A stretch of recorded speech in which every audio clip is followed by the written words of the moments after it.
Hi everyone, welcome back to our channel. As I've promised, I'm going to talk about warmers and warm-ups in English classes in this video. Warmers or warm-ups are activities or tasks that we use at the beginning of a class or the beginning of a unit or a task.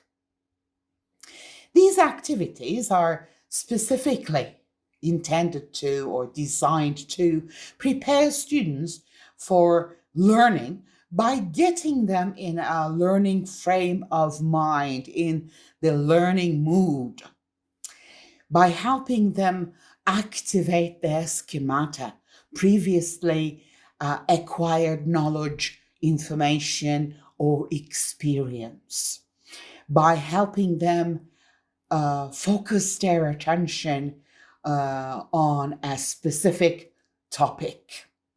It is a common fact that it takes time and mental stimulation to start thinking about the world in a different language, in another language. So a warm-up activity effectively supports this transition from native language to English. They are also excellent for scaffolding. Scaffolding, as you all know, refers to the preparation of a task provided by the teacher or materials, because without it, learners might find the task a little bit too difficult to do, to accomplish. Here, we're talking about setting the foundation for new information to be learned, helping students recall what they have already, what they already know about this topic. Both of these points stimulate readiness to learn. Let's give some examples here. The first sample activity is a group work. You can either ask them to work in pairs or in small groups. You write the letters of the word or the phrase of that day's topic on the board in a jumbled order, like this one. Okay? Then you ask them to make as many words as possible using the letters that they can see on the board. Of course, the target is to find the topic. So they need to use all of the letters to find the topic. Have you found the topic? It's democracy. Yeah, okay. So after this game, you can ask your students to move to the unit. Okay? Well, this is a warm-up activity. Is it enough to start dealing with the topic? No, it's just one activity. Okay, let's move on to another one. Here, what you're going to do is you're going to use visuals related to the topic of that lesson. But you're not going to use full visuals. You're going to use a piece of the visual. If possible, try to make it as challenging as possible, as you can see here. Okay? Try to find the piece of the visual which is not that obvious. And then you can ask your students to work individually or in pairs or in small groups, and then guess what these objects are. Well, hopefully they will come up with toothbrush, soap, nail clippers, shower, shampoo, and clean clothes. Then you will say, okay, look at these words and objects. Can you guess today's topic? It's hygiene, of course. Okay, let's have another example. This time, what you're going to do is you're going to put the topic or the title of the unit on the board. Ask your students to work in small groups and brainstorm. They should write down any word or phrase that comes to their mind related to the topic without hesitation, okay? When they're done, you ask each group to shout out the words or the phrases that they have found related to the topic. And then you start writing them on the board in a scattered manner. They need to follow the items on the board carefully. If the item that they have in their list already exists on the board, they are not going to say it again. They need to come up with a new item, okay? When all of the phrases and words are done, you can work together as a whole class and group or categorize the items that you have written on the board. Now, as a teacher, you know which words or phrases that you need for the unit, for the coming unit. So if those words or some of those words are missing, you can use this opportunity to insert those in the list. Now let's look at this mind map.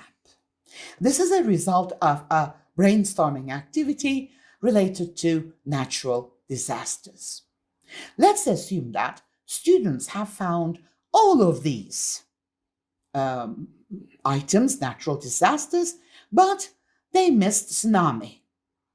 But you want to add that to the mind map because it is in the unit and you want to just,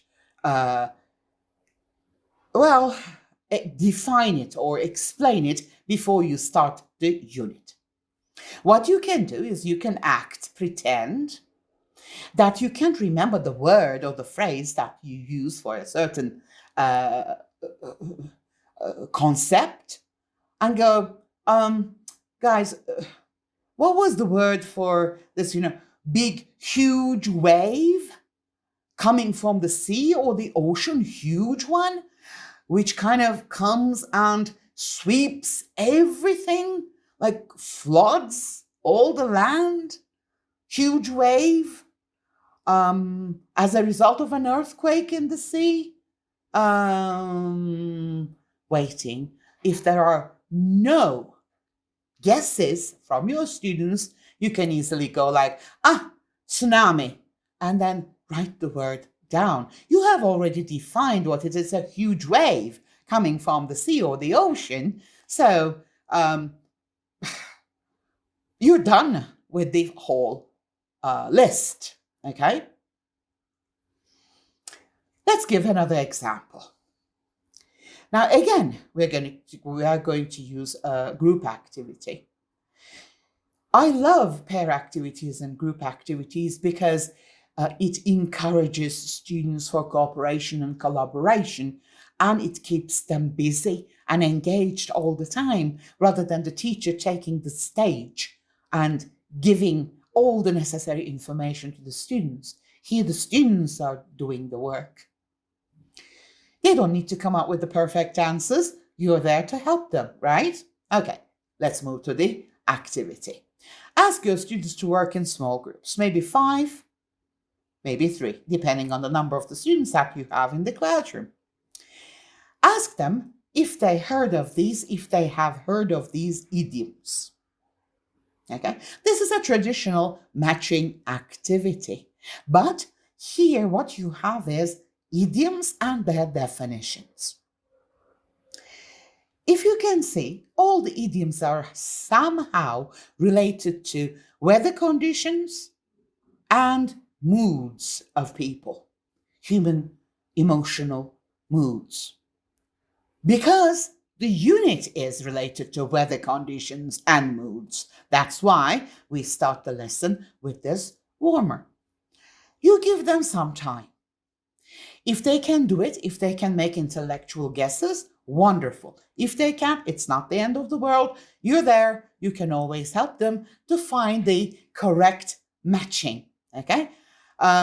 When you're done, we don't expect them to learn these idioms and definitions. It's just a step to the unit. Okay? Unless the unit covers these idioms, you don't need to teach them. It's just familiarity with these idioms, okay? And then you can say, okay, now let's move on to the unit and see how weather conditions can affect people's mood. Okay, let's give one more example. This time, let's assume that we want to teach cities and countries, or the unit that you're going to teach is about cities and countries. You can ask your students individually to write 3 places that they would visit if they had lots of money. You can always use an example like holding a lottery ticket and say, where would you go if you won the lottery? You know, that kind of thing.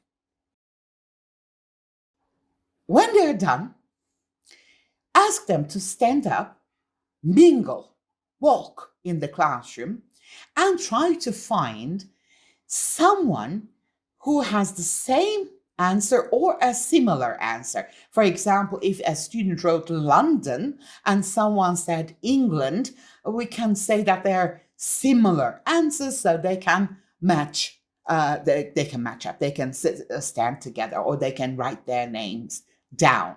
Okay. Then you use some visuals that you have taken from the book or the unit. Either reflect them on the smartboard or show them on the board using visuals, and say, okay, here I have London, England, Paris, France, Berlin, Germany, and Venice, Italy. Who has chosen these? Okay, the students who have chosen these will raise their hand and will also give their name and their friend's name, okay, for that specific city or country. And then you can say, okay, imagine that you're in London. What are you going to do in London? Which places are you going to see? You know, and then you can say, let's move to the unit, let's read the text and learn the sightseeing tours about seeing tours in London and the places to see in England, you know, that kind of thing. So it will just lead the students to the text that you have in the unit. Don't forget that these are just examples. I know that you can come up with several others, or you can find under the title Warmers lots of examples on internet. Well, that's all for this video. The next time, hopefully, I will try to cover energizers. Thank you very much for watching. Take very good care of yourselves. Don't forget to like this video and subscribe to our channel for more videos. Bye-bye.